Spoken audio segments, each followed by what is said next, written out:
Film की शुरुआत में हमें एक प्लेन दिखाया जाता है जिसमें बहुत सारे पैसेंजर सवार होते हैं। सभी मुसाफिर किसी भी खतरे से बेफिक्र होकर अपना सफर एंजॉय कर रहे थे। तभी उस प्लेन में बैठी एक छोटी बच्ची अपने डैड से पूछती है कि हमें घर पहुंचने में कितना टाइम लगेगा, जिस पर उसका डैड कहता है, बेटा काफी वक्त लग जाएगा, फिलहाल तुम अपने खिलौने से खेलो। जिसके बाद वो लड़की खिड़की से बाहर देखने लगती है और उसे बाहर ऐसा नजारा दिखाई देता है जिसे देखकर वो हैरान हो जाती है। दरअसल उसने हवा में उड़ती शार्क देखी थी और यही बात जब अपने डैड को बताती है तो उसके डैड कहते हैं, बेटा शार्क एक मछली है, वो पानी में रहती है, आसमान में नहीं। वहीं प्लेन में बैठा दूसरा मुसाफिर बाहर की वीडियो बना रहा था और उसे भी वो उड़ती हुई शार्क दिखाई देती है जिन्हें देखकर वो दंग रह जाता है। जिसके बाद में प्लेन से बाहर का सीन दिखाया जाता है जहाँ बहुत सारी शार्क्स प्लेन के साथ उड़ रही थी और इन शार्क्स पर अजीब किस्म के लोग भी सवार थे जिन्होंने आर्मी यूनिफॉर्म पहनी हुई थी। और वो लोग जहाज पर कूद पड़ते हैं। जब वो लोग प्लेन में एंटर होते हैं तो हमें पता चलता है कि वो असल में ज़ोंबीज हैं। वो लोग प्लेन में घुसकर तमाम पैसेंजर को एक एक करके बड़ी बेरहमी से मार डालते हैं।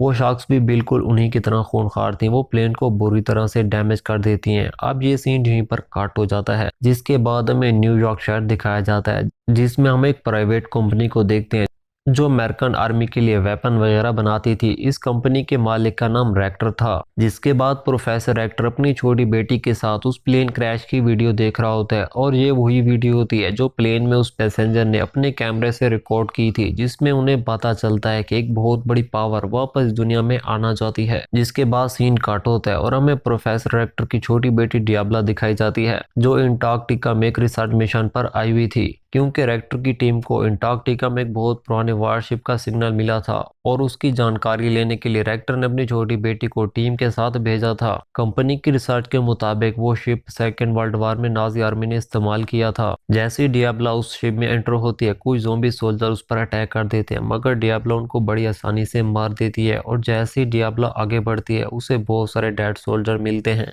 जो किसी मशीन से कनेक्ट थे। और ये सारा सीन प्रोफेसर एक्टर अपनी लैब में देख रहा होता है। वो डियाब्लो को कहता है कि ये सब कुछ मुझे अपने पास से जुड़ा हुआ दिखाई दे रहा है और जहाँ जरूर कोई गड़बड़ है तुम्हें वहां से फौरन निकलना होगा। जैसे डियाब्ला वहां से निकलने लगती है उसे एक चौंका देने वाली चीज दिखाई देती है। उसे वहां बड़ी बड़ी शॉक्स दिखाई देते हैं जिन्हें वो जोम्बी सोल्जर उड़ा रहे थे, लेकिन वहीं पर एक जोम्बी उस पर अटैक कर देता है। असल में वो जोम्बी एक औरत थी और उन तमाम जोम्बीज आर्मी की कमांडर थी। वो डियाब्ला को मारती नहीं है बल्कि उसे एक इंजेक्शन लगा देती है जिससे वो बेहोश हो जाती है। और जैसे उसकी आंख खुलती है वो वहां से भाग पड़ती है और उस शिप से कूद जाती है और देखते ही देखते वो शिप बर्फ के अंदर चला जाता है। नेक्स्ट सीन में हमें रेक्टर की लैब दिखाई जाती है जहाँ डियाब्ला का इलाज चल रहा था, क्योंकि जो इंजेक्शन जोम्बी ने डियाब्ला को लगाया था वो एक इंसान को बड़े आराम से जोम्बीज में तब्दील कर सकता था। जिसके बाद में रेक्टर का सीन दिखाया जाता है जो अपनी दोनों बेटियों के साथ होता है। तभी उसकी छोटी बेटी कहती है कि आपने कहा था कि वो शिप मुझे अपने माजी से जुड़ा हुआ दिखाई देता है,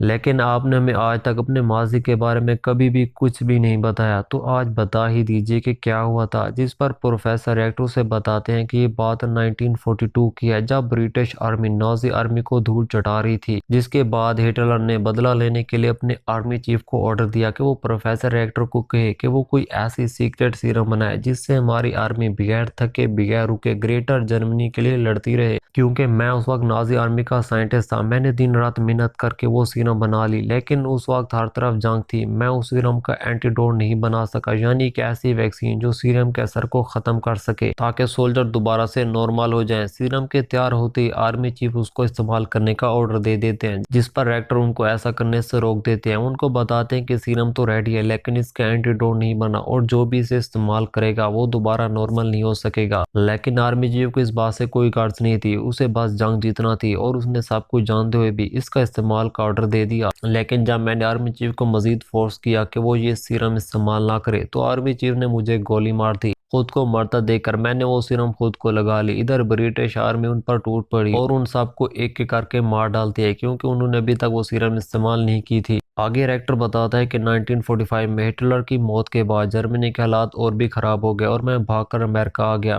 मुझे सीरम के बनाने पर बहुत अफसोस हुआ और मैंने इंसानियत की मदद करने के लिए ये कंपनी बनाई। ये सारी बातें सुनकर प्रोफेसर के दोनों बेटियों को उस पर काफी गुस्सा आता है, इसलिए वो कहते हैं कि आज जो कुछ भी हो रहा है उसके जिम्मेदार आप ही हैं। आपने वो सीरम बनाकर मासूम लोगों की जिंदगियां बर्बाद की हैं। अगर आप वो सीरम ना बनाते तो आज ये सब ना होता और अब आपको इसका हल निकालना होगा। इसके बाद हम देखते हैं कि वो नाजी ज़ोंबी आर्मी न्यूयॉर्क पर भी अटैक कर देती है। न्यूयॉर्क शहर में होने वाली सारी तबाही न्यूज में लाइव दिखाई जाती है और इस अचानक हमले से बहुत सारे लोग मारे जाते हैं और साथ ही शाख सवार में उड़ने वाले हर प्लेन को तबाह कर रही थी, जिससे पूरी दुनिया की फ्लाइट बंद कर दी जाती हैं। इन तमाम हालात को देखते हुए डायरेक्टर अमेरिका के आर्मी जनरल से वीडियो कॉल पर बात करते हैं और बाद में इस वीडियो कॉल में और भी कई लोग शामिल हो जाते हैं, जिनमें प्रेसिडेंट, ऑफिसर, डॉक्टर वगैरह शामिल होते हैं। प्रोफेसर एक्टर उनको बताता है कि हमें उन जानवरों को मारने के लिए उनसे बड़ा जानवर बनाना होगा। पहले तो सभी लोग उसकी बात से एग्री नहीं करते, लेकिन बाद में प्रेसिडेंट इस एक्सपेरिमेंट की इजाजत दे देते हैं। काफी दिनों बाद हम देखते हैं कि फ्लाइट्स खोल दी गई थी, जिससे न्यूयॉर्क एयरपोर्ट पर काफी रश था। फ्लाइट लेट होने की वजह से तमाम पैसेंजर काफी गुस्सा थे। तभी फ्लाइट उड़ने के लिए रेडी हो जाती है और सभी पैसेंजर खुशी खुशी से फ्लाइट में सवार हो जाते हैं, जिसके बाद ये प्लेन अपनी मंजिल की तरफ बढ़ने लग जाता है। इधर रेक्टर की टीम और उसकी दोनों बेटियां ज़ोंबीज का खात्मा करने के लिए उस फ्लाइट का पीछा करने लगती हैं, क्योंकि वो जानते थे कि वो नाजी आर्मी इस प्लेन पर जरूर अटैक करेगी। और फिर नाजी ज़ोंबी आर्मी सच में उस प्लेन पर हमला करने के लिए आगे बढ़ती है और तभी प्लेन में बैठे लोगों को बाहर बादलों में शॉक्स दिखाई देती हैं, जो देखते ही प्लेन में अफरा तफरी मच जाती है। इसके साथ ही वो ज़ोंबीज आर्मी प्लेन पर हमला करके तमाम पैसेंजर को मार देती हैं। देखते देखते वो प्लेन क्रैश हो जाता है। दूसरी तरफ कमांडर रेक्टर की बेटी को एक बॉक्स देता है और कहता है कि इस बॉक्स में वायरस का एंटीडोट है और इसे रेक्टर ने ही बनाया, क्योंकि उन्हें लग रहा था कि हो सकता है डियाब्ला भी ज़ोंबी बन जाए और अपने काबू से बाहर हो जाए, तो उसे ये लगा देना। जिसके बाद प्रोफेसर रेक्टर से उसकी छोटी बेटी कहती है कि अगर आपने ये एंटीडोट पहले ही बना लिया होता तो आज दुनिया इस बड़े खतरे से दो चार न होती। जिस पर प्रोफेसर रेक्टर कहते हैं कि आज जो मैं करने जा रहा हूँ उसका किसी ने सोचा ही न होगा। अब उनकी ये बात चल रही थी कि तभी नाजी ज़ोंबी उनके प्लेन तक पहुंच जाते हैं। वो उन पर हमला करने के लिए तैयार ही थे कि तभी डियाब्ला ज़ोंबी बन जाती है और प्लेन का दरवाज़ा खोल देती है। सारे ज़ोंबी प्लेन में घुस जाते हैं।